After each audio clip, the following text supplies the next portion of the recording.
Hello everyone. आज इस video में हम कवर करेंगे इंडियन पॉलिटी का सबसे important chapter fundamental rights with tricks and mnemonics. Her exam में इस चैप्टर से एक या दो क्वेश्चन कंफर्म आता है। तो चलिए स्टार्ट करते हैं इस लेक्चर को। पहले कुछ बेसिक इन्फॉर्मेशन जान लेते हैं हम फंडामेंटल राइट्स के बारे में। फंडामेंटल राइट्स जो मेंशन है आपके पार्ट 3 में मेंशन है, पार्ट 3 ऑफ कॉन्स्टिट्यूशन। इसमें कौन कौन से आर्टिकल्स इंक्लूड हैं? तो इसमें आर्टिकल्स इंक्लूड हैं फ्रॉम 12 टू 35। 12 से लेके 35 तक के जो आर्टिकल्स हैं वो आपके फंडामेंटल राइट्स में आते हैं।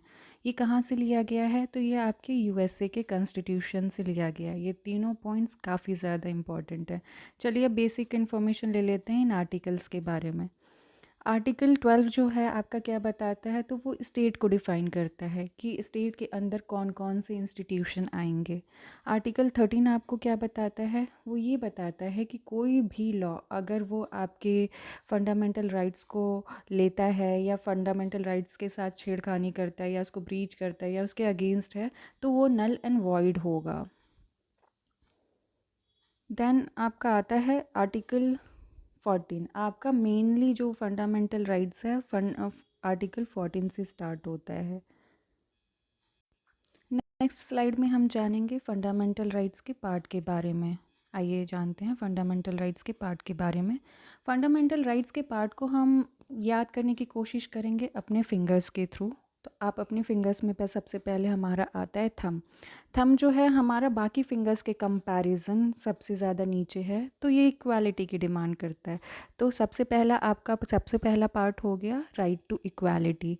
और राइट टू इक्वालिटी में आपके कहाँ से कहाँ तक के आर्टिकल्स आते हैं? तो आर्टिकल 14 से लेके 18 तक के आर्टिकल्स आते हैं। देन आपका नेक्स्ट हो जाता है फर्स्ट फिंगर। हम कभी भी वोट देने जाते हैं तो मोस्टली हमारे फर्स्ट फिंगर में ही इंक लगाते हैं।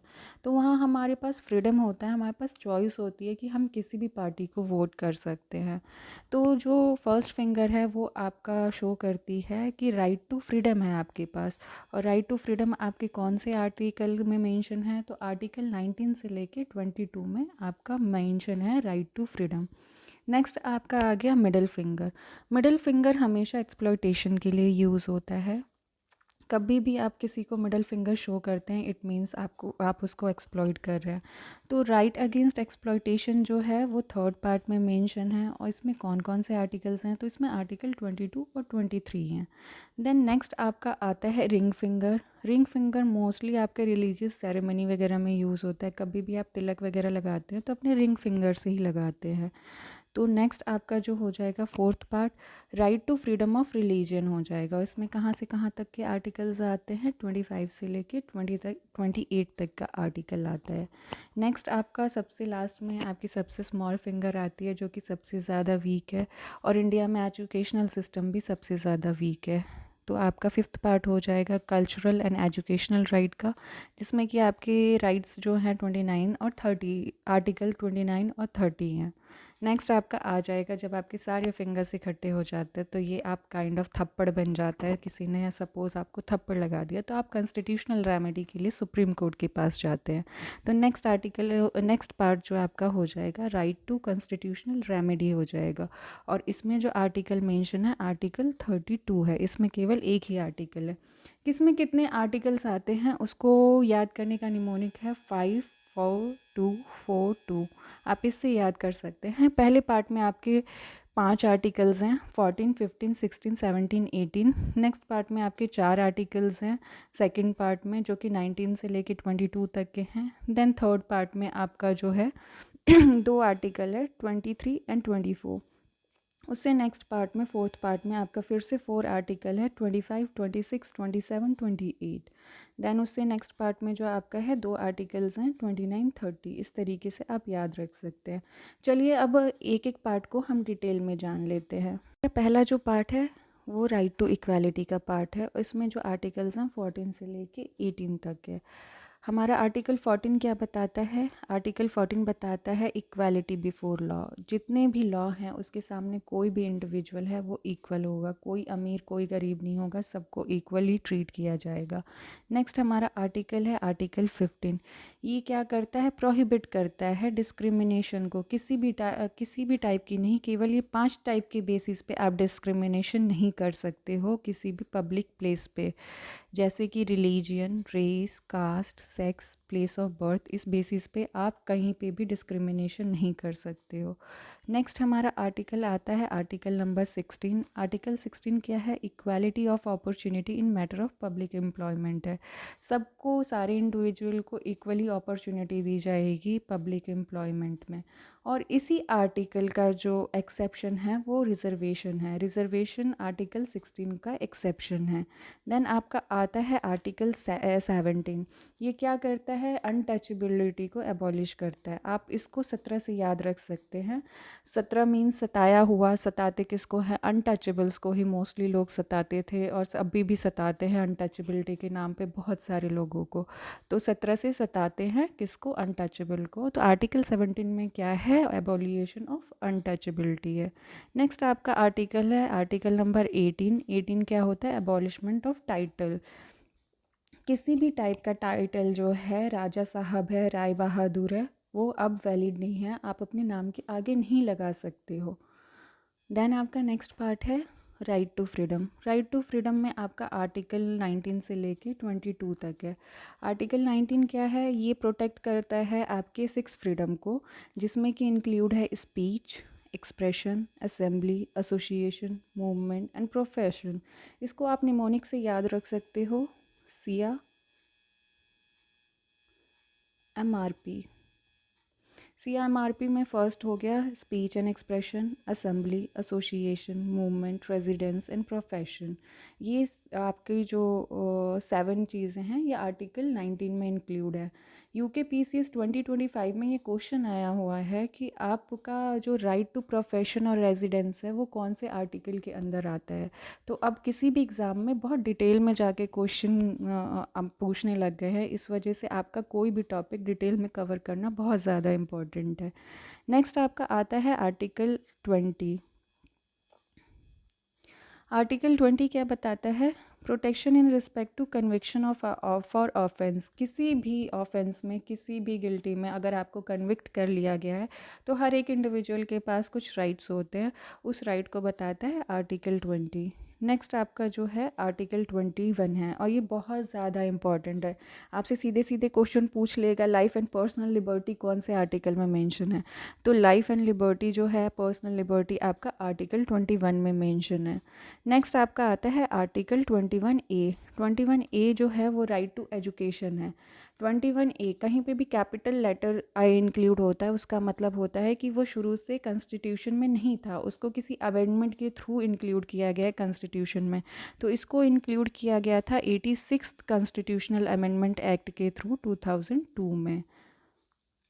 आर्टिकल 21A हुआ हमारा राइट टू एजुकेशन। देन हमारा होता है आर्टिकल 22। ये हमें क्या करता है? हमारा प्रोटेक्शन प्रोवाइड करता है अरेस्ट और डिटेंशन के केस में। नेक्स्ट आपका पार्ट है राइट अगेंस्ट एक्सप्लॉयटेशन। एक्सप्लॉयटेशन के केस में 2 आर्टिकल्स हैं, आर्टिकल 23 एंड 24। आर्टिकल 23 जो है वो क्या करता है? प्रोहिबिट करता है traffic in human trafficking allowed नहीं है इंडिया में, ना ही फोर्स्ड लेबर है, आप किसी के से भी फोर्स लेबर नहीं करा सकते हो। आर्टिकल 24 क्या है? Prohibition of child labour in factories etcetera. आप किसी भी चाइल्ड को जो अंडर 14 हैं उनको किसी भी फैक्ट्रीज़ में या किसी भी इंस्टीट्यूशन में काम नहीं करा सकते हैं। नेक्स्ट हमारा पार्ट है right to freedom of religion. इसके अंदर हमारे 4 आर्टिकल्स हैं 25 से लेके 28 तक। आर्टिकल 25 जो है वो आपको क्या बताता है? आर्टिकल 25 बताता है कि freedom of consensus and free profession practice and propagate. इसका मतलब है कि आप कोई भी रिलीजन जो फॉलो करना चाहते हो वो आपकी पर्सनल चॉइस है, आप उस रिलीजन को फॉलो कर सकते हो, उसको कहीं पे पब्लिकली या प्राइवेटली प्रैक्टिस कर सकते हो और शेयर कर सकते हो। देन आपका आता है आर्टिकल 26। आपको आर्टिकल 26 क्या बताता है कि आपका जो भी रिलीजियस अफेयर है आप इसको मैनेज कर सकते हो। और ये आर्टिकल 26 जो है एक ग्रुप राइट है। फिर आपका आता है आर्टिकल 27। ये क्या बताता है? Freedom from taxation for promotion of religion. मतलब कि आपसे गवर्नमेंट जो है वो टैक्स नहीं ले सकती रिलीजन के नाम पे, या किसी भी रिलीजन को प्रमोट करने के लिए आपसे टैक्स नहीं ले सकती, या पब्लिक का मनी यूज़ नहीं कर सकती किसी एक पर्टिकुलर रिलीजन को प्रोपोगेट करने के लिए या प्रमोट करने के लिए। नेक्स्ट आपका आता है आर्टिकल 28। आपका आर्टिकल 28 क्या बताता है? Freedom from attendance of at religious instruction. किसी भी स्कूल में, किसी भी गवर्नमेंट इंस्टीट्यूशन में किसी भी स्टूडेंट के पास फ्रीडम होता है कि वो रिलीजियस इंस्ट्रक्शन को अटेंड करना चाहें तो कर सकते हैं, स्किप करना चाहे तो वो भी कर सकते हैं। इसका निमोनिक है फमटा। आर्टिकल 25 में क्या है? फ्रीडम ऑफ कॉन्सेंसस है, जिसमें कि आपके पास फ्रीडम है, चॉइस है, आप कोई सा भी रिलीजन को चूज़ कर सकते हो। 26 में क्या है? मैनेज कर सकते हो आप अपने रिलीजियस अफेयर को। 27 में क्या है? टैक्सेशन से रिलेटेड है। और 28 में क्या है? अटेंडेंस से रिलेटेड है। तो आप जो है फमटा निमोनिक से याद कर सकते हो right to freedom of religion को। नेक्स्ट आपका पार्ट है कल्चरल एंड एजुकेशनल राइट। इसमें जो आपका आर्टिकल है 29 और 30 है। आर्टिकल 29 आपको क्या बताता है? Protection of interest of minorities. कोई भी सेक्शन है वो अपने डिस्टिंक्ट लैंग्वेज को, स्क्रिप्ट को और कल्चर को प्रिजर्व करके रख सकता है। एग्जाम्पल के थ्रू हम इसको समझेंगे। जैसे कोई भी तमिलियन है, तमिलियन जो हैं वो नॉर्थ इंडिया में आके अपना इंस्टीट्यूशन खोल सकते हैं और उसमें तमिल फ्रीली पढ़ा सकते हैं, उन पे कोई बाउंडेशन नहीं है। देन आपका आता है आर्टिकल 30। आर्टिकल 30 क्या है? Right of minorities to establish and administer educational institution.